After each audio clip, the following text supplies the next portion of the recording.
Ó Maria concebida sem pecado, a cruz sagrada seja minha luz.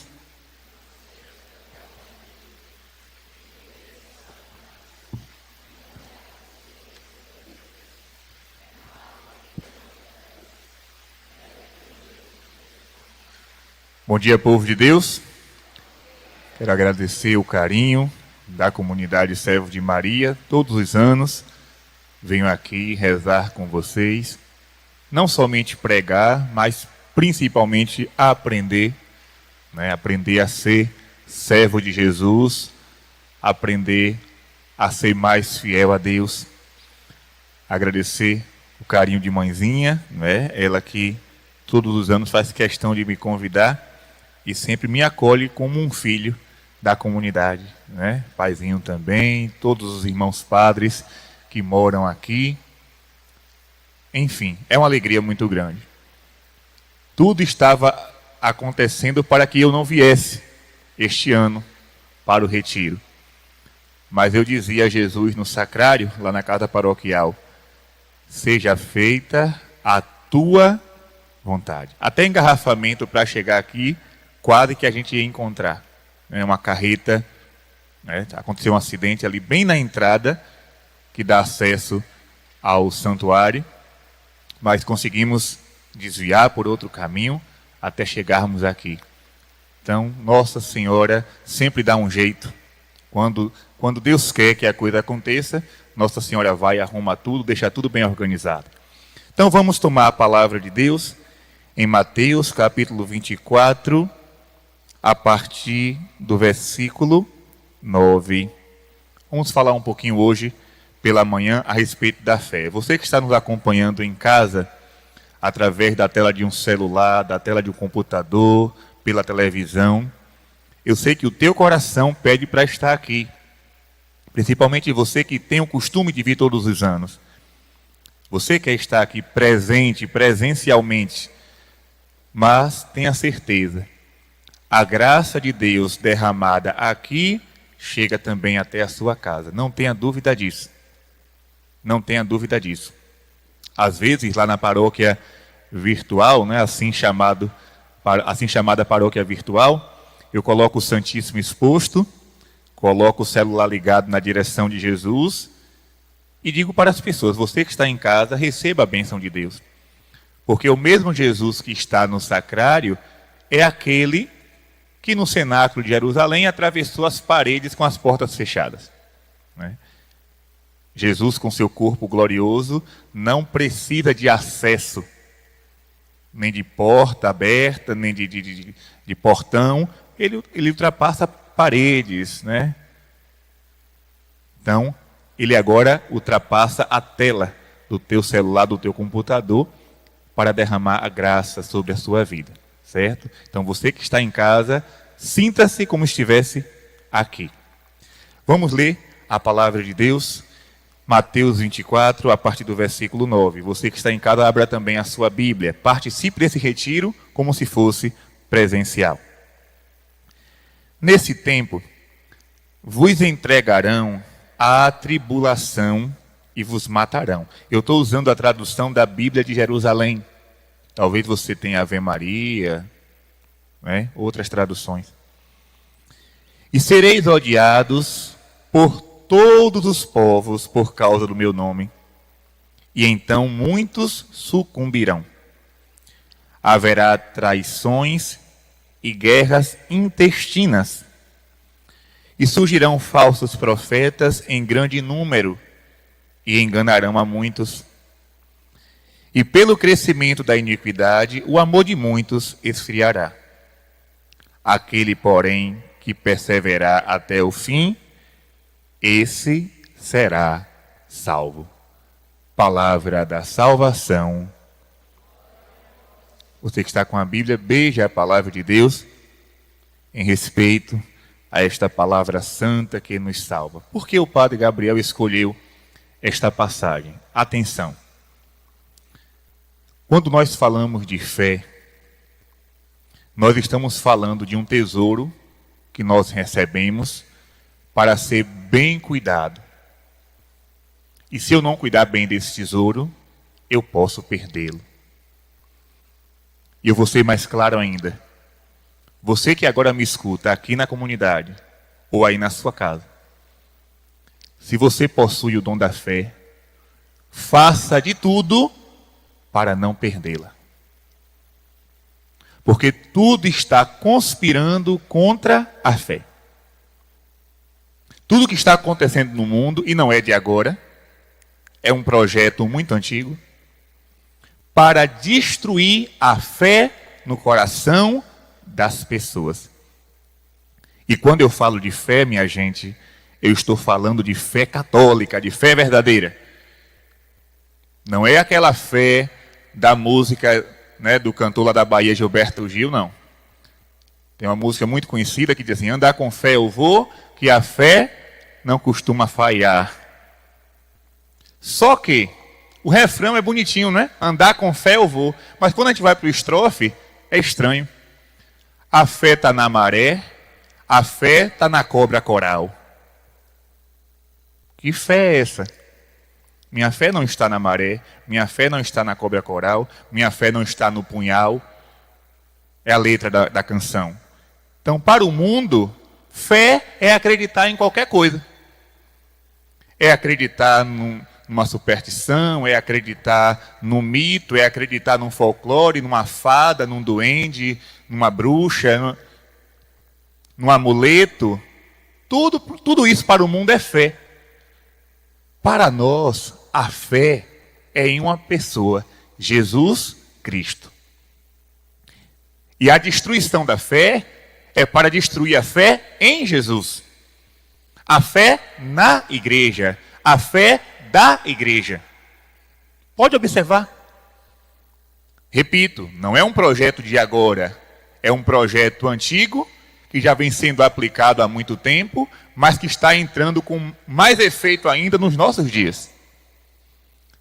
As pessoas hoje, dentro da nossa igreja, acham que possuem a fé, mas verdadeiramente não possuem. Acham que acreditam, mas no fundo não acreditam em mais nada. Porque a fé foi sendo minada no coração do povo. Por isso, você que tem a fé, faça de tudo para cultivá-la e aumentar esta fé cada dia mais. Porque a palavra de Deus vai dizer aqui: muitos sucumbirão. O amor de muitos esfriará. Quantas pessoas que eu conheci há 10 anos atrás, e que eram pregadores, pessoas de fé, de adoração ao Santíssimo, de rezar o rosário, de fazer missões, e que hoje não acreditam mais em nada. Abandonaram a igreja, apostataram da fé, muitos se tornaram hereges, outros se tornaram ateus. Pessoas que experimentaram milagres na sua vida e hoje dizem que Deus não existe. Quantos? Quantos que deixaram de adorar Jesus para adorar líderes políticos, partidos políticos, ideologias? Quantos trocaram a igreja pela política? Quantos trocaram o evangelho por outras doutrinas? Então, cuidado. Ah, padre, eu tenho fé. Eu não me preocupo. Não me preocupo com isso, eu tenho fé. Eu já rezo, eu vou à missa todos os dias. Cuida da tua fé. Cuida. É um terreno, ou melhor, é uma pérola preciosa. Cuidado para não roubarem de você. Cuidado. E eu vou dar aqui alguns exemplos. Um grande exemplo. A palavra de Deus está aqui. Claro que a palavra de Deus é Jesus, né? O verbo que se fez carne e habitou entre nós. Porém, a Sagrada Escritura transmite para nós esta palavra de Deus. E nós precisamos crer naquilo que foi revelado. A Sagrada Escritura é um dos 3 pilares da nossa fé, da nossa religião. Se eu tiro é um banquinho de 3 pernas. Se você pega um banquinho de 3 pernas, dá para sentar e ficar bem apoiado. O normal é ter 4 pernas, mas se tiver 3, dá para apoiar, né? Pode balançar um pouquinho, mas não cai. Agora tire um pezinho do banco, deixe só 2, para ver se você não cai de perna para cima. A palavra de Deus é um dos pilares da nossa religião. Sagrada Escritura, Sagrada Tradição e o Magistério. Só que, há muito tempo atrás, surgiram teologias que foram negando, pouco a pouco, as verdades reveladas na Sagrada Escritura. E tudo isso foi abraçado como verdade.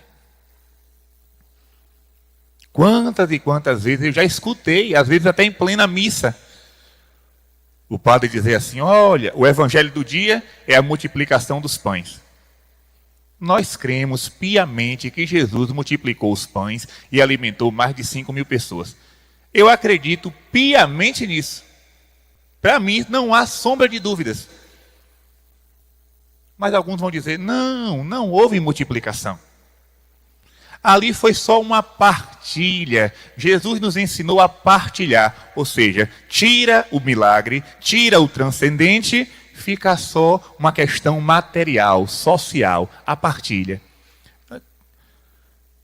Jesus pegar 5 pães e partilhar com 5.000 pessoas, todo mundo comer, ficar satisfeito e ainda sobrar, que partilha, viu? Que partilha. Ali foi milagre, minha gente. Uma vez eu discuti com um suposto teólogo. E eu dizia para ele: olha, se eu não acredito que Jesus é capaz de multiplicar os pães, Jesus não é Deus. E a nossa fé católica afirma com todas as letras, categoricamente, que Jesus Cristo é verdadeiramente Deus e verdadeiramente homem. Deus de Deus, luz da luz, Deus verdadeiro de Deus verdadeiro, gerado, não criado, consubstancial ao Pai. Por ele todas as coisas foram feitas. Vai dizer o credo niceno-constantinopolitano. É um palavrão. A igreja diz isso. Jesus Cristo é Deus encarnado. Se Jesus não multiplica os pães, ele não é Deus. Se ele não é Deus, nossa fé é uma mentira. Porque na oração do credo eu digo assim: como é que começa a oração do credo? Creio em Deus Pai Todo-Poderoso, Criador do céu e da terra.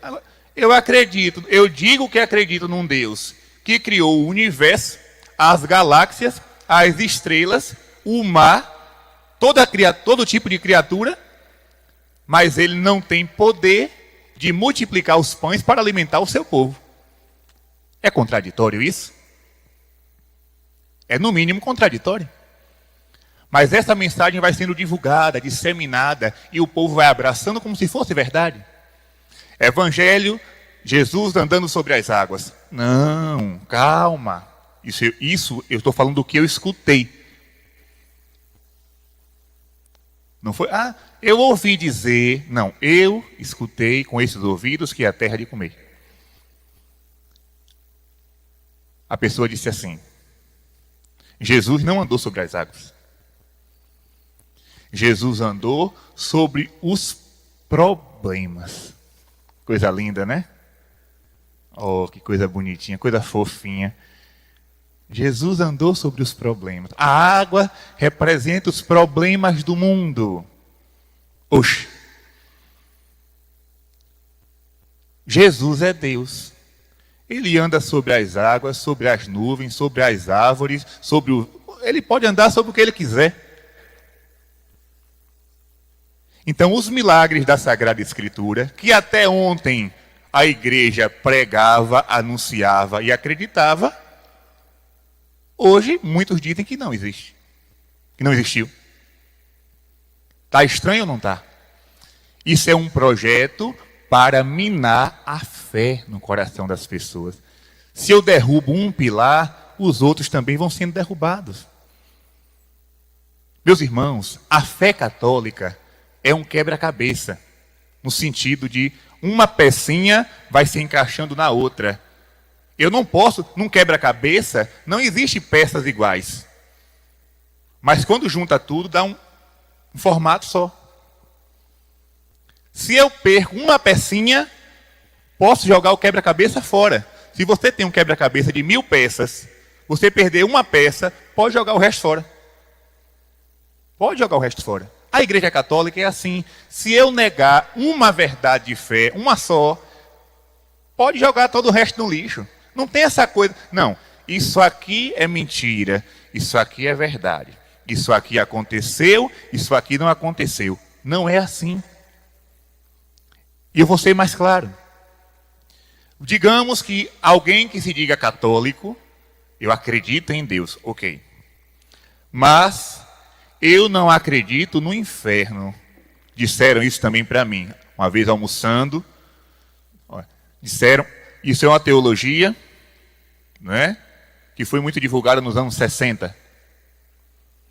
Se o inferno, atenção, se o inferno existe, ele está vazio, porque Deus é pura misericórdia. Alguém aqui já ouviu essa frase? Isso é teologia velha, mas que continua na cabeça de muita gente hoje. Se o inferno existe, ele está, ainda coloca uma condição, se existe, ele está vazio. Mas não foi isso que a igreja ensinou? Jesus Cristo disse bem claro que no final dos tempos haverá uma separação do joio e do trigo. O trigo será recolhido no celeiro, que simboliza o céu, e o joio será queimado no fogo que não se apaga. Ou isso é verdade, ou Jesus não passa de um mentiroso. Então, eu nego a existência do inferno. Se eu nego a existência do inferno, eu nego a existência dos demônios. Se eu nego a existência dos demônios, eu nego a realidade do pecado. Se eu nego a realidade do pecado, eu nego a salvação oferecida por Jesus na cruz. Se eu nego a salvação oferecida por Jesus na cruz, eu nego a divindade de Cristo. Se eu nego a divindade de Cristo, automaticamente eu nego a maternidade divina de Maria. Se eu nego a maternidade divina de Maria, eu nego a anunciação do anjo Gabriel. Se eu nego a anunciação do anjo Gabriel, eu nego o Evangelho, a Sagrada Escritura. E se eu negar a Escritura, neguei a Deus. Acabou. Está dando para entender? Ou seja, a igreja é um quebra-cabeça, com vários pontos doutrinários. Jogue um fora, todo o resto vai embora. Rimou, né? Jogue um fora, todo o resto vai embora. Não, padre, eu creio em Deus, eu sou católico, só que esse negócio de inferno para mim não existe. Então pronto, você não crê mais em nada. Pode saber que no fundo, você não acredita nem sequer em Deus. Porque você foi negando uma coisa e as outras colunas é o efeito dominó. Muitos daqui já fizeram isso, eu fazia muito quando era mais novo. Eu pegava as pedrinhas do dominó, colocava um em pezinho do lado da outra. Depois que eu montava tudo, eu dava um toque com o dedo. Era bonito. Um ia derrubando a outra até acabar. É assim. Se eu nego uma verdade de fé, é um efeito dominó. Tudo cai por terra. Então, cuidado. Estão querendo roubar a fé do nosso coração. Está sendo pregada agora uma doutrina, também por pessoas que se dizem teólogas. Não vou citar nomes aqui, né, até para evitar um desconforto para a comunidade, porque eu estou pregando na comunidade. Se eu estivesse pregando no meu canal, eu falaria abertamente. Mas eu posso provar o que eu estou dizendo. Existem teólogos que estão afirmando atualmente que Jesus Cristo não está presente de forma real na Sagrada Eucaristia. Gente, se eu negar Jesus na Eucaristia, pode botar fogo na igreja. Se Jesus não está na Eucaristia, a nossa fé é uma loucura. Acaba a missa. Se acaba a missa, acaba a igreja.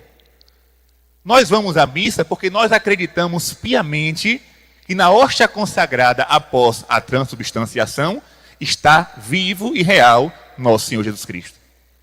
Não tem conversa. Isso é uma verdade inegociável. Não tem conversa. Não, padre, mas talvez a interpretação vá para lá com sua interpretação. Eu fico com a verdade que a igreja pregou por 2000 anos. Eu fico com a verdade que Santo Antônio pregou, ao ponto de fazer uma mula se ajoelhar diante da Eucaristia. Eu fico com a doutrina pregada por São Pedro Julião Eimarde, apóstolo da Eucaristia. Eu fico com São Francisco de Assis, que se ajoelhava no meio do campo e dizia: Senhor, eu te adoro aqui e em todo o sacrário da terra.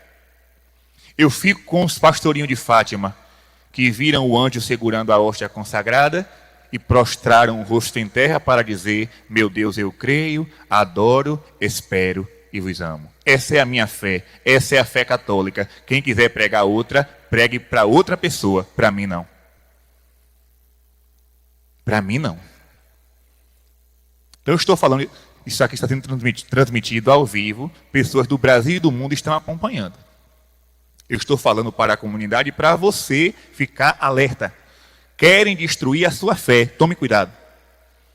E a palavra já garantiu, muitos irão cair, muitos sucumbirão, o amor de muitos esfriará.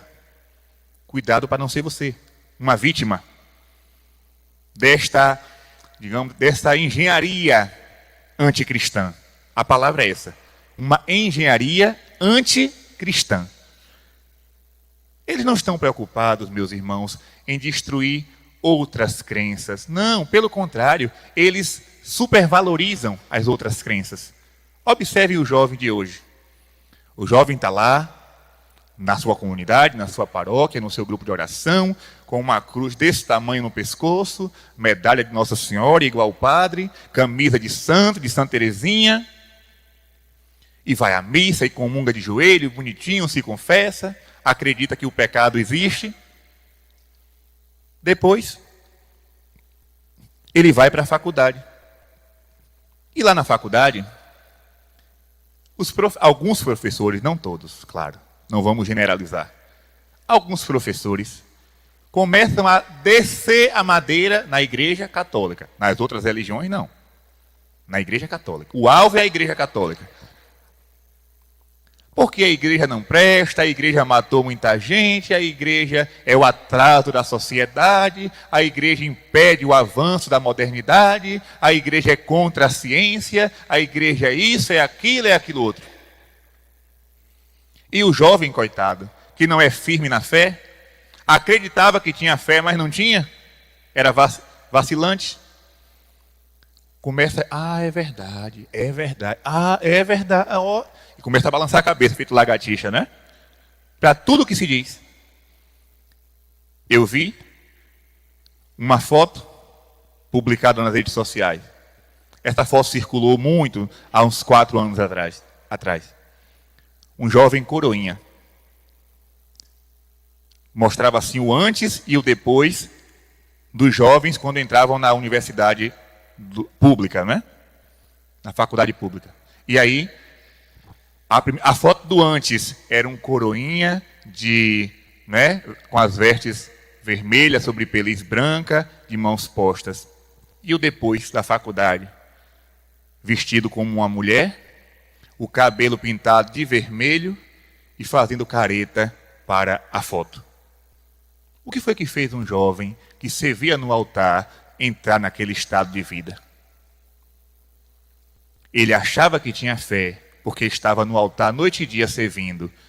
Mas foi uma coisinha só que destruiu, que arrancou o pouco de fé que existia naquele coração. Lembra de Jesus?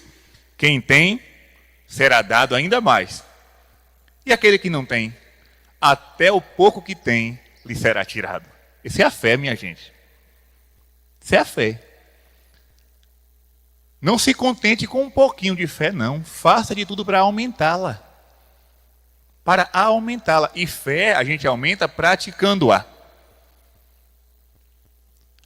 Essa semana eu abri lá a caixinha de pergunta no Instagram e uma jovem perguntou assim, é cada pergunta, minha gente, é porque, graças a Deus, muitos de vocês aqui não têm acesso, para não ver as barbaridades, que as perguntas que o povo faz. Estava lá, padre, eu não estou sentindo vontade de rezar. Será que isso passa? E eu respondi, se você rezar, passa. Se você rezar, passa. Agora não fique aí com a cara para cima, esperando a fé voltar, não. Não fique esperando a vontade de rezar aparecer, não, porque talvez ela não apareça mais. Porque o mundo vai nos seduzindo. O que é mais gostoso? Rezar o terço ou ficar mexendo no celular? O que é que me atrai mais? Ficar diante do Santíssimo de joelho ou ficar sentado no sofá assistindo uma série, um filme? Oxe. Eu não estou com vontade de rezar. Vou esperar a fé chegar. Não espere não, reze sem vontade. Alimenta a tua fé. É um doente que não está com vontade de comer, mas tem que comer à força, porque se não comer, morre. Essa doença agora do Covid. Quem pega essa doença, muitos que pegam essa doença, perdem o paladar. Não sentem mais gosto de nada. Vai ficar sem comer porque não está sentindo gosto? Aí pronto, o vírus acaba de matar. Tem que se alimentar, mesmo sem sentir o gosto. A mesma coisa é a nossa vida espiritual. Eu não estou com vontade de rezar, mas eu tenho que rezar. Eu tenho que rezar. É uma necessidade. Não espere a vontade aparecer, não. Pelo amor de Deus, não espere a vontade aparecer, não. Se o teu compromisso é rezar o texto todos os dias, reza o texto todos os dias. Mesmo com dor de cabeça, mesmo abrindo a boca, caindo de sono, reza. Faço como um padre amigo meu lá da Bahia, padre Sérgio, que ele diz assim, está cansado? Reze sentado. Está muito cansado? Reze em pé. Está cansadíssimo? Reza de joelho. Faça o contrário daquilo que o teu corpo pede. Eu sei que tem dias que até o padre, sem um pingo de vontade de rezar. Sem força, sem ânimo. As dificuldades da vida, porque elas batem a nossa porta. Não é porque eu sou cristão, porque eu sou padre, que eu sou consagrado, que a dificuldade não vem. Que a crise não vem. Vem, e vem com força para derrubar a gente. E eu vou contar aqui para vocês rapidinho uma coisa que aconteceu comigo. Eu vou falar aqui agora publicamente. Eu tentei enganar Nosso Senhor. Padre Gabriel Vilaverde tentou enganar Jesus. Padre, o senhor está doido? Não, vou contar com toda a sinceridade do coração. Um dia desses, que eu estava sem vontade de rezar, lá na casa paroquial tem a capela, tem um sacrário com Jesus sacramentado, e eu deixo sempre uma vela, daquela de 7º dia, não é? Acesa diariamente. Ela vai queimando, queimando, queimando, queimando. Quando termina aquela vela, eu acendo outra e coloco lá diante de Jesus. Tem a luz vermelha, mas eu não sei, essa coisa elétrica, não sei lá, não me fala muito não. A lâmpada vermelha não me fala muito, eu gosto de ver o fogo vivo, não é? Ali aceso diante do sacrário. A luz perpétua diante de Jesus. E um dia, sem vontade de rezar, eu peguei uma vela novinha em folha. Acendi, olhei para Jesus com uma cara de piedade. Senhor, esta vela sou eu. E eu quero ficar diante de Ti em adoração com esta vela acesa. Senhor, esta vela, eu estou cansado, eu não vou rezar, mas esta vela vai me representar. Acendi a vela e subi as escadas, fui dormir com a cara mais lavada do mundo. Achando que eu tinha feito um ato de piedade igual dos santos. Ah, iludido. Dormi. Quando foi no outro dia, desci as escadas para rezar e tomar café e me deparei com aquela mesma vela, apagada e sem pavio. Tentei acender por mais 2 vezes, a vela não acendeu. O pavio, e olha que uma vela que eu acendo toda semana. São 7 dias, né? Termina acendo outra. Normal. Nunca tinha acontecido isso, aconteceu naquele dia. A vela estava apagada e sem pavio, não houve jeito de acender. E naquela hora veio forte ao coração: você é como essa vela apagada, quando não está na minha presença. Naquele dia eu rezei de cabeça baixa, porque eu não tinha coragem de olhar para o sacrário. Oh, o padre Gabriel Vilaverde, se sentiu bam, bam, bam. Eu sou a vela acesa, sou nada. Se eu não rezo, eu sou vela apagada, não ilumino ninguém, nem a mim mesmo. Então ninguém engana Jesus, não. Ninguém engana Jesus. Aí eu fui fazer o teste, não é? Querendo ser muito racional, eu disse: eu vou fazer um teste, vou pegar uma vela, vou acender, novamente, da mesma marca. Senhor, esta vela aqui eu estou acendendo e te ofereço pelas almas do purgatório. Oxente, queimou todinha. As almas do purgatório estão com mais moral, né? Queimou toda. A minha não. Naquele dia eu tomei vergonha na cara. Deus me chamou, não simplesmente para celebrar a missa, para pregar, para fazer missões. Deus me chamou, o Senhor me chamou para estar em oração na sua presença. Se eu não fizer isso, a fé que eu acho que tenho, ela vai morrendo, ela vai se apagando. E daqui a pouco eu sou um padre incrédulo, ateu, que celebro sem acreditar. Então, cuidado. E eu conto outra experiência que aconteceu mais ou menos 20 dias depois. Uma outra vela acesa diante do sacrário, faltava um pouquinho para terminar, bem pouquinho para terminar. Eu terminei o terço, terminei as completas, fiz a ladainha, sentei e disse: Jesus, eu vou ficar aqui fazendo companhia ao Senhor até a vela se apagar para acender outra. E eu pensava comigo, né? Uns 5 minutos aqui, num instante eu vou para o quarto. Era por volta de 8 horas. Deu 9, a vela acesa. Deu 10, a vela acesa. Deu 11, a vela acesa. Não tinha mais nada para consumir. A parafina só estava o pavio balançando. Sabe que hora foi apagar? 11h20 da noite. Eu fiquei quase 3 horas diante de Jesus em adoração, para cumprir a promessa que eu tinha que fazer. E Jesus me disse mais uma vez: você está pensando que é só cumprir as obrigações do seu dia que está suficiente? Faça sempre mais. A fé é sempre mais. Não, padre, eu sou da comunidade, já rezei o rosário, já fiz a liturgia das horas, já rezei as orações próprias do meu carisma, cumpri a missão do meu dia. Dê mais 5 minutos para Jesus. Alimente mais a sua fé. Nossa fé, ela pode se enfraquecer. É como uma chama, é como uma fogueira de São João. Se eu quero que a fogueira permaneça acesa, todo dia eu boto lenha. Se eu não coloco lenha, no outro dia só fica as cinzas. Assim é a nossa vida espiritual. Ou eu alimento, ou ela morre. Cuidado com o ativismo. Estou falando muito sobre fé. Jesus vai dizer no Evangelho: quando o Filho do Homem voltar, e vai voltar, será que ele encontrará fé sobre a terra? Pronto, vou falar de uma coisa bem comum nos nossos dias, principalmente para você casado, homem casado, mulher casada que está em casa assistindo. A palavra de Deus vai dizer: crescei e multiplicai-vos. Isso aí. No passado, as famílias tinham 8, 10, 12, 15 filhos.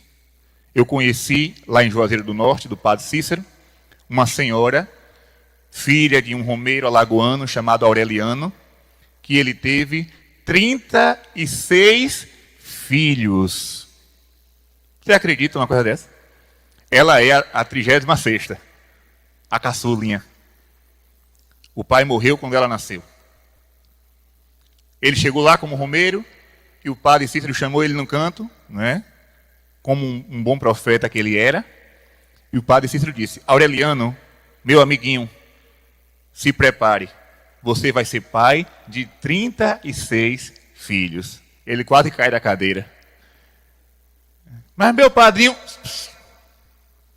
Fique calado, não diga nada a ninguém. Oxente, 36, um atrás do outro. Todos vivos, cada um com seu emprego. A minha avó materna teve 13, está lá viva, os filhos todos vivos. Casados, a maioria. Só que a televisão trouxe para nós uma mensagem diferente. Filho é problema. Filho é cansaço. Filho incomoda. Filho não é uma coisa boa. Se você tiver filhos, você vai perder a sua beleza, a sua estética, o seu tempo, a sua capacidade produtiva, de mercado, você vai perder tudo. Você vai se tornar escravo dos seus filhos. Não tenha filhos. E aí, tome anticoncepcional, tome preservativo, tome isso, tome aquilo. Apareceu agora uma moda dos diabos, que eu não tenho medo de denunciar. O povo não gosta de muito, não gosta do Padre Gabriel, porque ele fala disso. Mas é preciso falar. Mãe de bicho não é mãe. Tem muitos casais aí que se dizem católicos e não querem ter filhos. Esse casamento é inválido. Tome verdade na sua cara. Se você se casou na igreja e não quer ter filhos, este teu casamento é inválido. E se você cria um cachorro dizendo que é seu filho, você está em pecado mortal.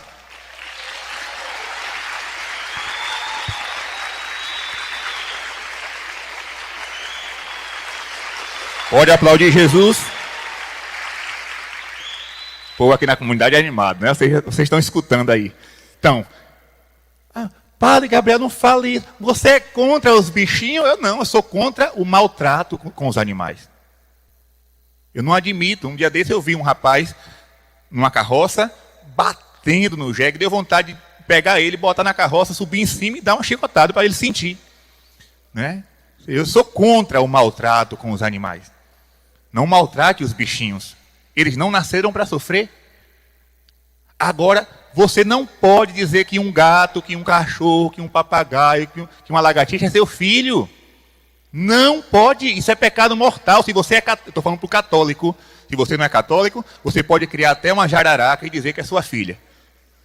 Estou nem aí.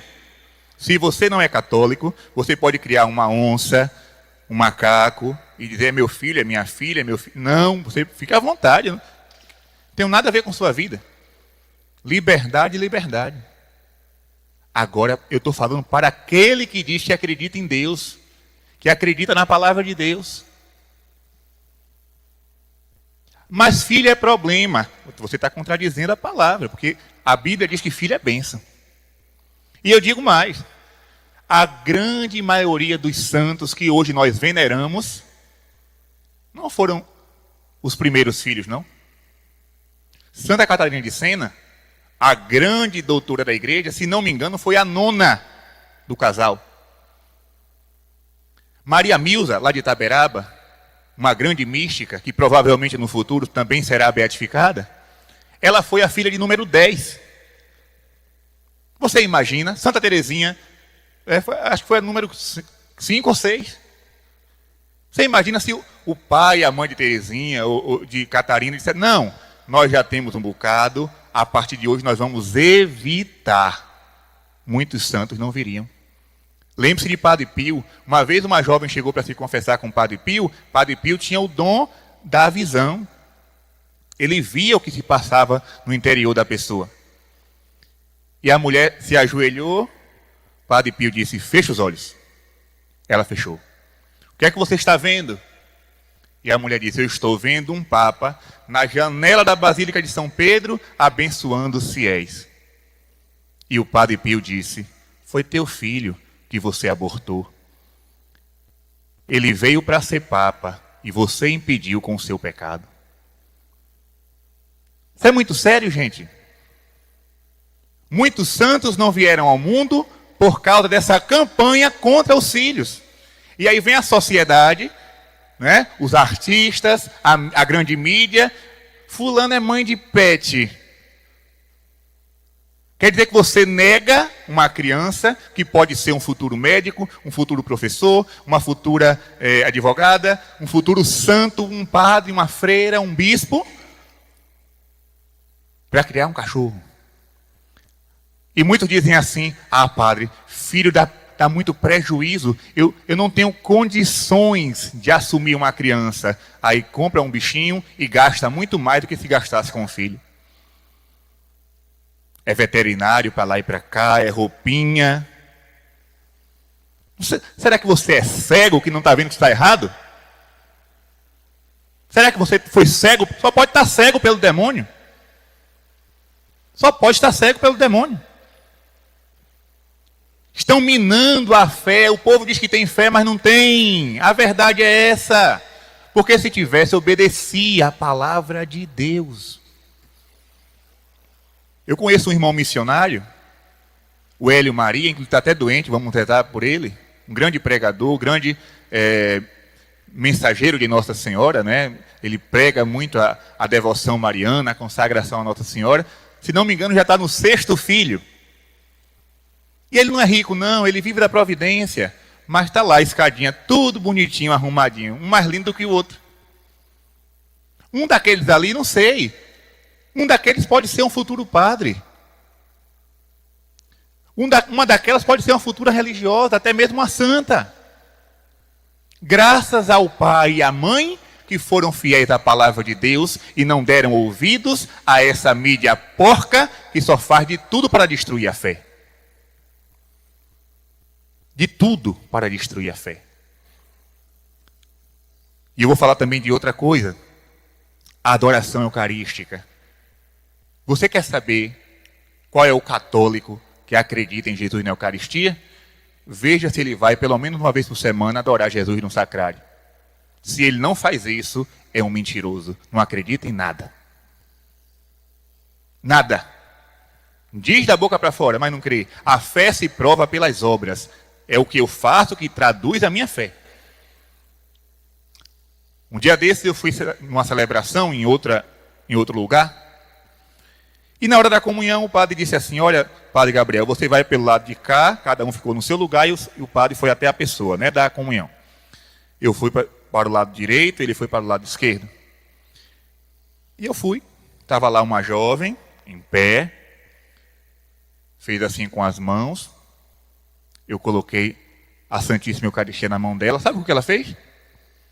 Do lado estava uma colega com o celular. Ela pegou a hóstia, olhou para a colega e tirou uma foto.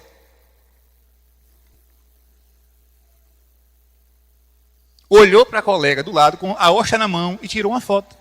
Deve ser para botar no Instagram, né? Eu e Jesus, só pode. Uma criatura dessa acredita que Jesus está na hóstia? Pelo amor de Deus, gente. Eu disse: minha filha, comunga. E ela, sem graça, colocou a hóstia na boca e sentou. Eu sou católico. Mostre. Mostre não só com palavras, mas com atitudes que você acredita em Deus. E essa fé em Deus é uma fé que não vai abolir nada daquilo que Deus mandou. Porque se eu nego o que Deus mandou, ou o que Deus falou, eu não estou acreditando em nada. Nada. Por exemplo, agora está outra campanha, olha quantas coisas, né? Para destruir a fé. Para acabar com o celibato sacerdotal.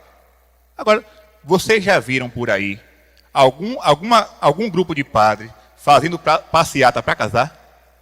Vocês já viram? Aqui na Paraíba já aconteceu alguma manifestação de padre? Está entendendo? Porque eu não quero casar. Eu estou bem com um padre. Estou carente, não. Não estou à toa, não. Eu estou feliz com um padre. Ave Maria. Ah, padre, quando o senhor chega em casa, que não vê ninguém, o senhor não fica lá sozinho, triste, né? Eu dou graças a Deus, vou descansar. É o dia todo aquela agonia, padre para lá, padre para cá, um fala, outro fala, um quer confissão, outro quer bênção, outro quer tirar uma foto, outro quer pedir um conselho. Quando eu chego na casa paroquial que eu não vejo ninguém, eu digo, graças a Deus, só eu e Jesus aqui agora. Já pensou? O padre chegar em casa cansado e a esposa, tu estava onde? Ave Maria. Tu estava onde? Quem foi aquela mulher que estava andando com você no carro? Ou seja, gente, cada vocação é única. Quem tem vocação para o matrimônio, amém, Deus abençoe. Quem tem vocação para a vida religiosa, amém, Deus abençoe. Cada macaco no seu galho. Ah, mas vamos fazer uma manifestação para acabar com o celibato sacerdotal. Para quê? Para tirar o mistério. Porque o padre, quando ele não se casa, ele está mostrando para o mundo uma realidade que só existe no céu. O que é que Jesus fala no Evangelho? Um homem chegou para Jesus e disse, olha Jesus, olha mestre, uma mulher teve 7 maridos, todos 7 morreram. Lá no céu, ela vai ser mulher de quem? E Jesus respondeu, no céu, ninguém se casa, nem se dá em casamento. São todos como os anjos. Então, quando a religiosa diz sim ao celibato, quando o padre diz sim ao celibato, eles estão gritando para o mundo que o céu existe. Vocês estão entendendo, minha gente? O celibato bem vivido é uma antecipação do céu. Antecipação do céu.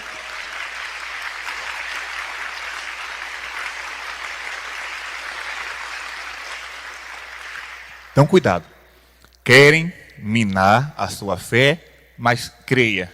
Se você permanecer fiel a Jesus, nada poderá. Como diz aquela canção, né? Eu acho que, não sei se de Eliana Ribeiro, nada poderá te abalar, nada poderá te derrotar, pois tua força e vitória tem um nome, é Jesus. Permaneça fiel a Ele. Talvez muitos que vão escutar essa pregação vão dizer assim, ih, padre ultrapassado. Esse padre não é moderno. Mas quem quer ser moderno? Eu estou vendo a modernidade, é a beleza que está a modernidade, né? Que beleza. Como o mundo está lindo para acompanhar o ritmo dele. Como está lindo o mundo. Hoje o povo não sabe nem o que é mais.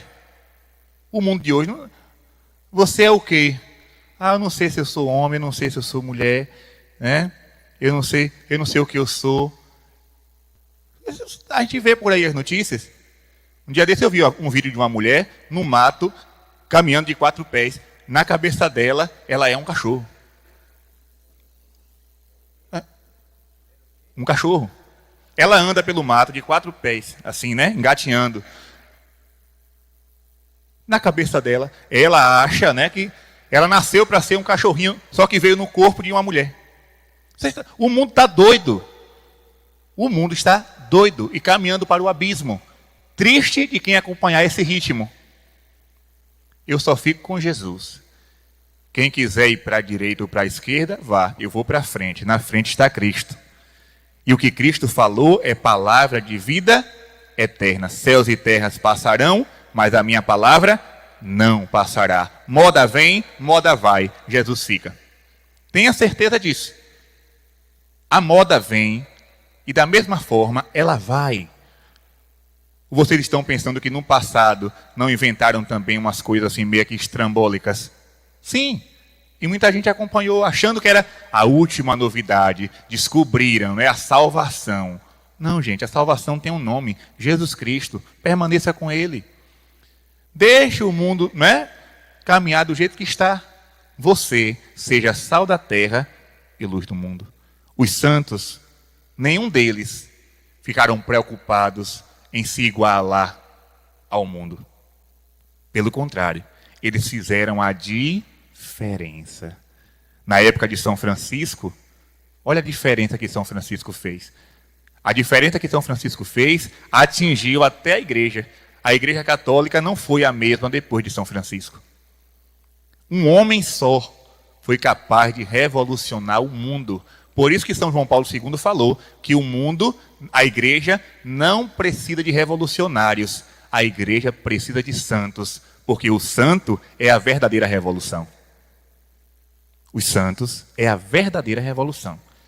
Se você for santo, se você for santa, pode ter certeza, a tua santidade atingirá o mundo, não é só a tua localidade, não. Eu vejo lá na minha paróquia as irmãs de Santa Clélia Barbieri. Quem foi Clélia Barbieri? Uma jovenzinha, se não me engano, de 14, 15 anos, que começou a catequizar as colegas lá na Itália. E as crianças iam, muitas crianças iam para lá ouvir Clélia falar de Jesus. Quando ia outra catequista, as crianças diziam, não queremos você não, nós queremos ouvir Clélia. Clélia fundou uma congregação, uma comunidade de irmãs. Essa comunidade se espalhou pelo mundo.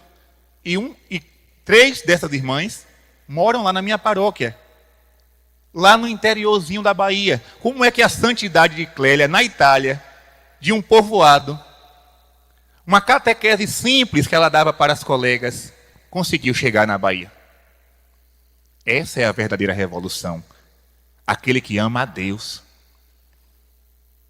Não acho bonito tudo que o mundo oferece, não. Eu volto a falar desse negócio de mãe de pet. É muito bonitinho você postar uma foto com um cachorrinho vestido de gente e dizer que é seu filho. Moda. Moda. E eu digo mais, isso ainda é um complexo que a pessoa está vivendo. Porque não consegue transferir esse amor para os humanos, está transferindo para os animais. Amanhã vai transferir para um robô. E depois de amanhã, não sei para quem mais. Isso está ferindo o coração de Jesus. Jesus não disse, amai os cachorros como a si mesmo. Disse, amai-vos uns aos outros. Cuidar dos animais, sim. Mas o amor que Deus nos pede, primeiramente e primordialmente, é para com os seres humanos. Só o amor, como diz mãezinha, só o amor é capaz de curar e de transformar.